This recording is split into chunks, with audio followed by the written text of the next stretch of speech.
All About Dinosaurs by Roy Chapman Andrews. Illustrated by Thomas W. Voter. Narrated by Anita Saran. Chapter 7. Armored Dinosaurs. Not even the largest vegetable-feeding dinosaurs had any protection against the big flesh-eaters, except to escape into deep water. But nature did something about that. Gradually, some of the dinosaurs that lived entirely on land clothed themselves in armor like knights of the Middle Ages. The most fantastic of them all was the Jurassic Stegosaurus. He was a large reptile, 15 feet or more in length, with a small, low-hung head. 4 stout legs, ending in padded feet, supported his massive body. But the front limbs were so much shorter than the others that he seemed to be humped up behind. The armor consisted of a series of upright, triangular, bony plates running down the middle of the back from head to tail. Some of these sharp-edged plates were 2 feet in height and not more than an inch thick. During life, they were probably much longer and covered with horn. The tip of the 10-foot tail carried 4 huge spikes, 3 feet long and 6 inches thick at the base. When the dinosaur swung this weapon from side to side, it could rip open the belly of a hungry meat-eating dinosaur. This dinosaur is famous, also because of its tiny brain. Although the body was bigger than an elephant, the absurdly small head contained a brain no larger than a walnut.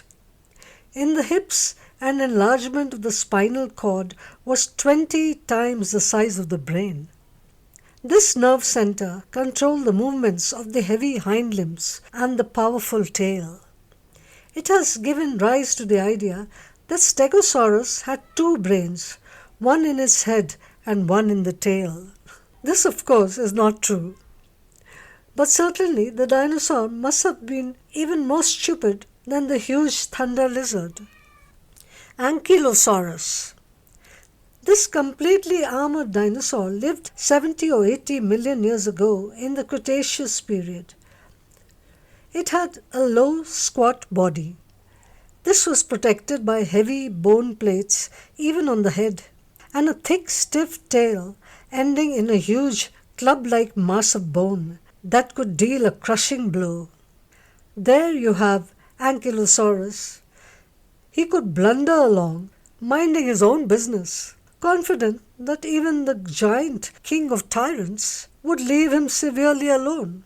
If some hungry flesh-eater was foolish enough to think it could find a meal in Ankylosaurus, this armored dinosaur had only to swing that mighty tailed club. The flesh-eaters soon discovered that attacking him wasn't good enough. A Cretaceous relative, Paleoscincus, lived the same kind of life. He resembled a giant armadillo. He was armored from head to tail with a row of huge projecting spikes along the lower sides of his body. Heaven help the reptile that tried to attack Paleoscincus. Triceratops. Of all the armored dinosaurs, Triceratops is the most interesting and spectacular. He belongs to the group known as Ceratopsia. Of course, you know what an army tank looks like.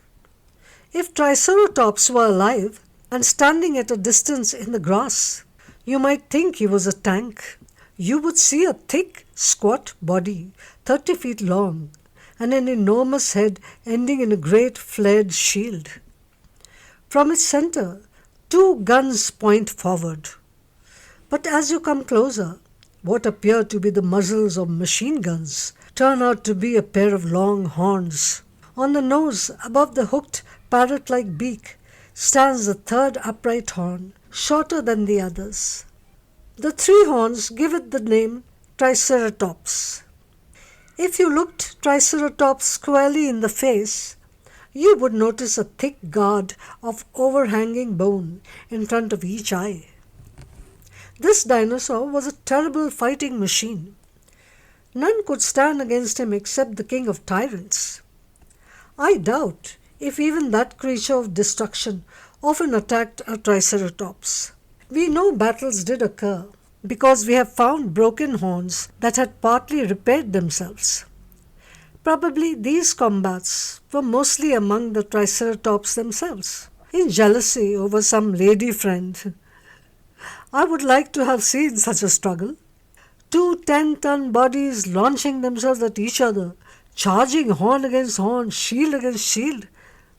When you look at a skeleton of Triceratops, you are impressed by the size of the skull. It is nearly 1/3 the length of the body.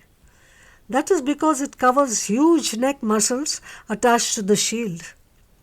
With these muscles and very strong leg muscles, Triceratops could make a powerful upthrust with its horns. Several other dinosaurs from this group have neck shields and horns of various shapes. I'll just mention their names. One was Styracosaurus.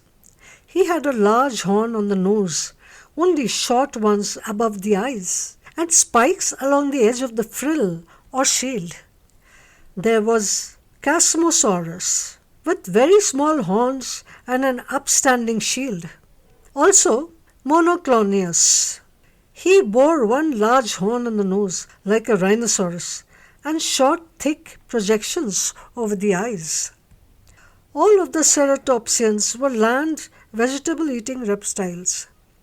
They lived along the marshes of the great inland seas east of the Rocky Mountains. It was a pleasant home. A subtropical climate nourished fig and palm trees, redwoods and ginkgos. Grass grew knee-high. The big-horned reptiles could browse peacefully, only keeping one eye open for a prowling Tyrannosaurus. Thus, the Ceratopsia were the last of the dinosaurs. They entered the scene late in the dinosaur evolution, and no one knew where they came from.